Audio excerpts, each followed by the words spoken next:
Right.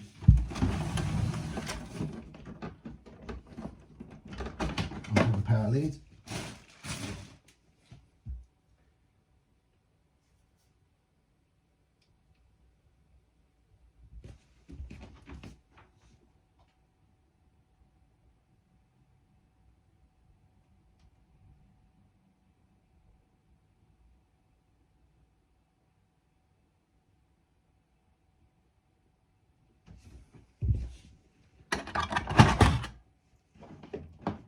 Hold down the button, put it back in.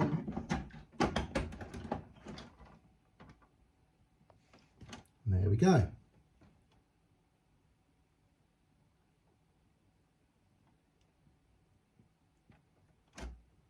This is 0, 0 on it, I don't know what that means.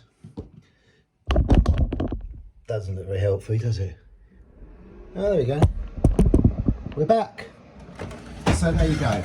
So if it won't power on, unplug it for 30 seconds, hold down the power button while plugging it back in, brings it back to life. Don't need to buy a new printer.